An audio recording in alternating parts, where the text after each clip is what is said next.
তোমাদের বৈশিষ্ট্য হলো একটা, আমি একটি বৈশিষ্ট্যের মাঝে খুশি না, সন্তুষ্ট না। যাদের বৈশিষ্ট্য দুইটা হবে আমি আল্লাহ তাদের পক্ষে রয়েছি।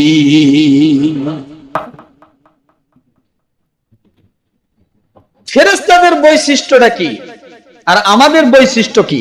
ফেরেশতারাই জিজ্ঞাসা করলো, আল্লাহ আপনি তাদেরকে সৃষ্টি করবেন, তাদের বৈশিষ্ট্য কি? তারা যে শ্রেষ্ঠ, কিভাবে তারা শ্রেষ্ঠ হলো?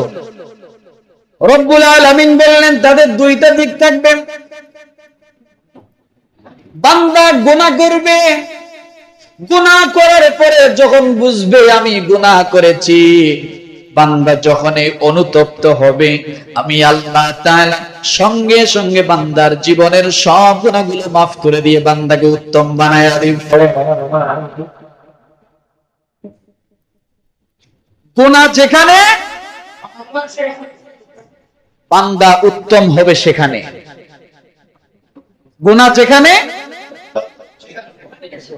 উল্টাটা বুঝবেন না, বান্দা উত্তম হবে সেখানে। মাঝখানে যদি একটা কাজ করে, কি কাজ? শুধু অনুতপ্ত এবং তওবা করা। কথা ঠিক কিনা? ফেরেশতাদের গুনাহ করার বৈশিষ্ট্য নাই। ফেরেশতারা গুনাহ করতে জানে না, যাকে যেভাবে রাখছেন সেইভাবেই থাকে। গুনাহ কি জিনিস বোঝে না, এই জন্য তারা বান্দার চেয়ে শ্রেষ্ঠ না। বান্দাকে আল্লাহ এই জন্য শ্রেষ্ঠ বানালেন। বান্দা গুনাহ করতে আর একবার যদি তওবা করে, আল্লাহ আমি ভুল করেছি, আমি আল্লাহ তার সঙ্গে সঙ্গে বান্দাকে ফেরেশতার থেকে আমি আল্লাহ উত্তম বানিয়ে দেব। ঈদ গেল না? ঈদ গেছে? ঈদের দিনের একটা হাদিস আছে, তিরমিজিতে আসছে হাদিসটা। ঈদের দিন অসংখ্য ফেরেশতা ঈদের মাঠগুলোতে, যেখানে ঈদের নামাজ হয় সেই জায়গাগুলোতে জমায়েত হয়। শুনছেন না এই হাদিস? এটা না শুনলে আমি কদরের রাত্রে যাই।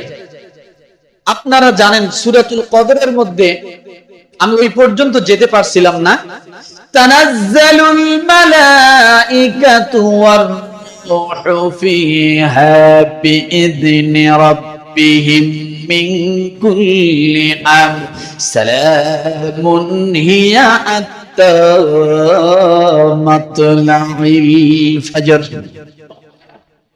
আছে না এটা? তানাজ্জালুল মালাইকাতু, এটা দিয়ে বুঝাই দিলে বুঝবেন। আসমান থেকে ফেরেশতা নাজিল হয়ে যায়, শুধু নাজিল হয়ে হাত বুকে বেঁধে দাঁড়িয়ে থাকে না, হাত পিছনে নিয়ে দাঁড়িয়ে থাকে না, হাত সোজা করে নিয়ে দাঁড়িয়ে থাকে না। ওই রাত্রে, সবে কদরের রাত্রে, লাইলাতুল কদরের রাত্রে ফেরেশতারা আসে, এসে বান্দার সঙ্গে মুসাফা করে, বান্দার সঙ্গে কোলাকুলি করে, আল্লাহর দরবারে বান্দার জন্য দোয়া করে।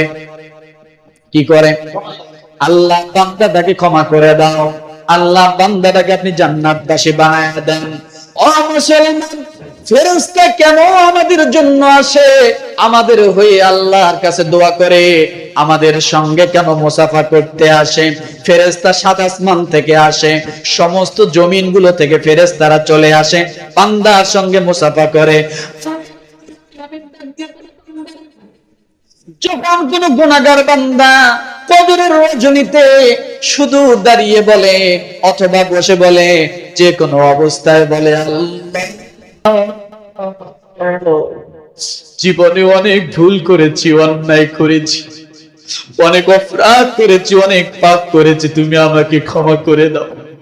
বান্দাটা অনেক পাপী ছিল, বান্দার জীবনে অনেক গুনাহ ছিল, বান্দা শুধু তওবা করেছে, মুখ দিয়ে অনুশোচনা ঘোষণা করেছে, বান্দার দিলটা নরম হয়েছে। বান্দা পাপী ছিল, আমি আল্লাহ তাআলা সঙ্গে সঙ্গে বান্দার জীবনের গুনাহ এইভাবেই মাফ করে দিয়া আমি আল্লাহ তাআলা বান্দাকে এই ফেরেশতার থেকে আমি আল্লাহ উত্তম বানায়া দিই। বান্দা যখন ফেরেশতার থেকে উত্তম হয়ে যায়, তখন ফেরেশতারা ওই উত্তম বান্দাদের সঙ্গে মুসাফা করার জন্য জমিনে চলে আসে। বান্দা যখন কি হয়?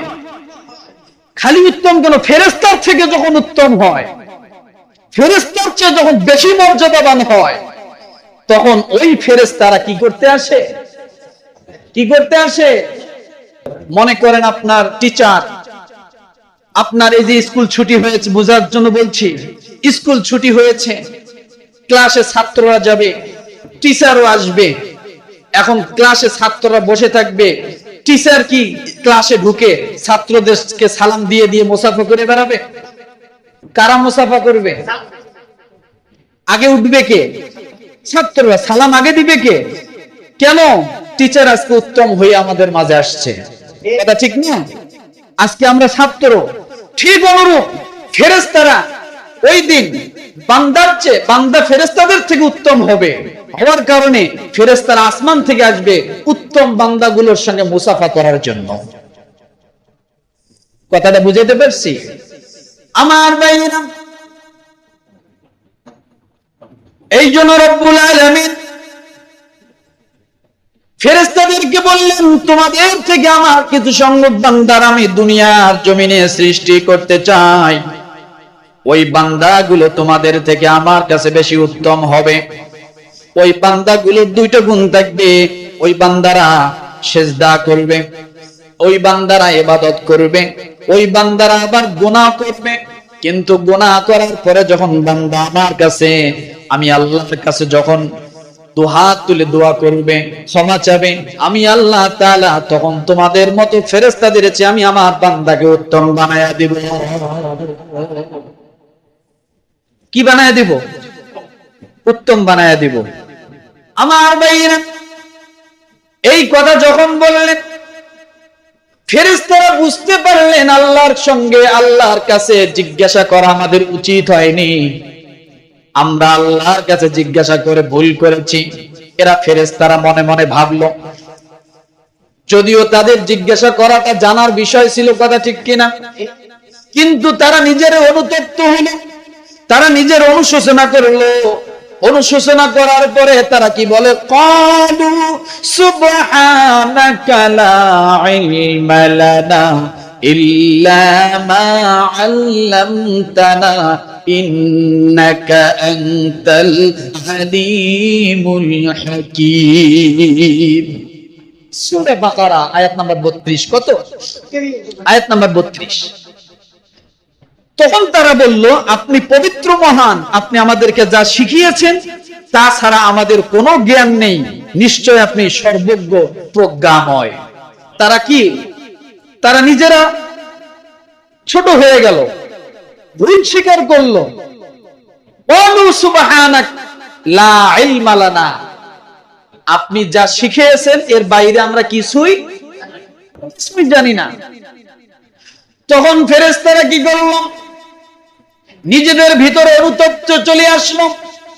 আল্লাহকে মানব জাতি সম্পর্কে কথাগুলো বলা হয়তো আমাদের ঠিক হয় না, যে তারা রক্তপাত করবে, ফাসাদ করবে, ঝগড়া করবে, বিবাদ করবে। তাদেরকে কি কারণে আপনি সৃষ্টি করবেন? তাদের তো দরকার নাই, আমরাই তো আপনার তাসবিহ পাঠ করি, কথা ঠিক কিনা? এরপরে আল্লাহ যখন বললেন, ক্বালা ইন্নী আ'লামু মা লা তা'লামুন, আমি যা জানি তোমরা তা জানো না। এই কথা বলার পরে ফেরেশতারা মনে করলো যে আমরা মনে হয় কোনো একটা ব্যতিক্রম করে ফেলছি, এখন এখান থেকে পরিত্রাণ পাবো কেমনে? সঙ্গে সঙ্গে ফেরেশতারা সাত আসমানের উপরে বাইতুল মামুর নামে একটা মসজিদ রয়েছে, ওই মসজিদের চতুর্দিকে তাওয়াফ করা শুরু করে দিল, আর আল্লাহর কাছে বলতে লাগলো, ক্বালু সুবহানাকা লা ইলমা লানা ইল্লা মা আল্লামতানা ইন্নাকা আনতাল আলিমুল হাকীম। ফেরেশতারা ওই মসজিদের চতুর্দিকে তাওয়াফ করে আর আল্লাহকে ডাক দিয়ে বলে, আল্লাহ, মানব জাতি সম্পর্কে আপনাকে প্রশ্ন করা আমাদের ঠিক হয়নি, ও রব্বুল আলামিন আমাদের ভুল হয়েছে। আল্লাহ বলে, ও ফেরেশতারা, তোমাদের ভুল হয় নাই, তোমরা তো জানার জন্য এটা আমাকে জিজ্ঞাসা করেছো। ফেরেশতারা বলে, আল্লাহ, আপনাকে জিজ্ঞাসা করাটাও আমাদের উচিত হয়নি। উচিত হয়নি মনে করে ওই বাইতুল মামুর তাওয়াফ করে আল্লাহকে ডাক দিয়ে বলে, আল্লাহ আজকে বাইতুল মামুরের তাওয়াফের ওসিলায় আপনি আমাদেরকে ক্ষমা করে দেন। কি করে দেন? আপনি আমাদেরকে ক্ষমা করে দেন, আপনি আমাদেরকে মাফ করে